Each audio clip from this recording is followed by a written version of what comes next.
Good afternoon from the farmer's garden. I'm one of the farmers and I'm out picking right now. I have made it all the way down to the tomato patch, which is looking exceptionally sad this time of year. There's a lot of new growth on it. I'm hopeful for some tomatoes later, but right now it just looks terrible. And while I'm picking today, I'm just thinking about disappointment. Disappointment is a word that we are very familiar with here on the farm. We tell the kids frequently, and I think we've probably said it both here and on our Facebook page. Pretty much there's only two things we can control about farming. Plant the seed, show up for harvest. That is what we can control. Everything else is outside of our control. The temperature, the rain, the washing, the bugs, lots of stuff is outside of our control. And I was talking to somebody recently at one of our markets, and she asked, I think she asked me straight up, do we farm full-time? And I told her yes, we'd been farming full-time for about 2 years. And she said, well, I have to know, how do you handle the stress of that? How do you handle the stress of so much being out of your control? And I kind of laughed and I said, well, not very well most days. And then we got distracted. We moved on to other parts of the conversation.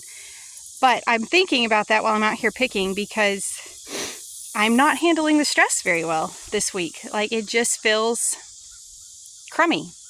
I don't really want to come out and pick. I don't really want to come out and see. But then when I did come out and pick, we had a ton of squash and a bunch of cucumbers, and things weren't really looking quite as bad as I thought maybe they were. Except for 3 things that really are bugging me, and they're kind of the reason that I'm a little disappointed. I mean, it's not entirely their fault, but they are 3 things that are on my mind, and that is pumpkins, watermelon, and cantaloupe. So we built a house this spring. By way of excuse and explanation, we built a house this spring, and that meant that we did not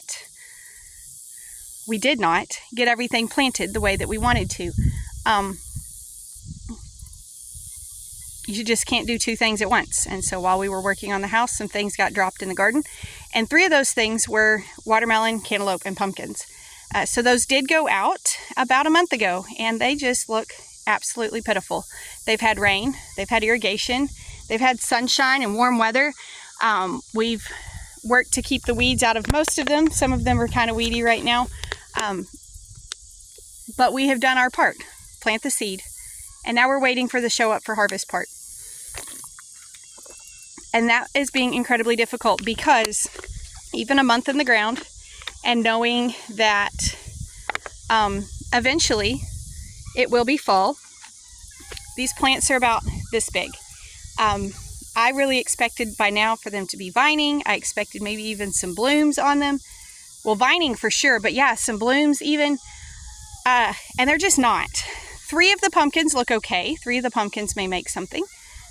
Most of the rest of them have just died. They came up, they got about this big, and they just died again. And that one's frustrating. I really had big hopes for us being able to maybe even have some people come out and pick their own pumpkins. I had planned for us to use market space for pumpkins. Like, we had goals for those pumpkins. And it's just not going to happen, or at least not like we wanted it to. We may get a few pumpkins. We may, in the end, get a few watermelons or cantaloupe, but just not like we had wanted to. The other day, in frustration, I'm buying cantaloupe at the grocery store because ours is not growing, and I love cantaloupe. And so I told Lainey to bring the seeds out from one, and I said, go dump it in such and such spot, and it'll probably grow up and do better. And I was mostly being sarcastic, but I did have her dump the seeds because I thought, what we planted in the garden isn't doing anything. We might as well try somewhere else. And so when the lady asked me, how do you handle the stress and the frustration? Yeah, most days not very well. Most days we just kind of want to throw in the towel when it gets too frustrating, or we don't want it to be so stressful. We don't want it to be flood or drought, or like, we just want it to be perfect middle ground, and that's not what it is.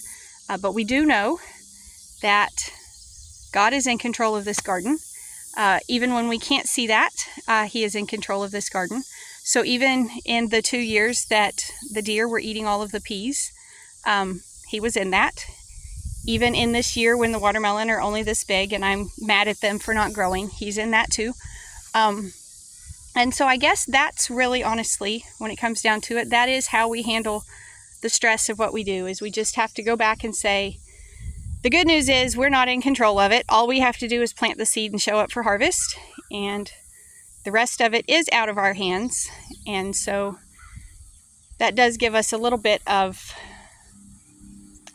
peace in a way, that we're not responsible for every little detail out here.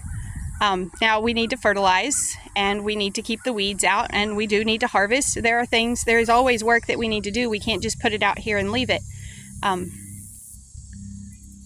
But it's good to know that it's not necessarily all on our plate either. So I'm going to go back to picking my tiny little sample of tomatoes. There won't be much at market this week.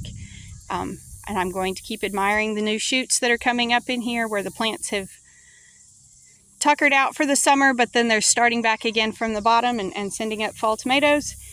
And I'm going to keep plugging along. Probably won't get a pumpkin patch this year. Might not get any watermelon or cantaloupe this year. But there's always next year. And even when it doesn't feel good, God is still working here. Thank y'all for stopping by the farm today. Hope you learned a little something about how we do what we do. Y'all be sure and tell your friends about us, and come back when you can stay longer.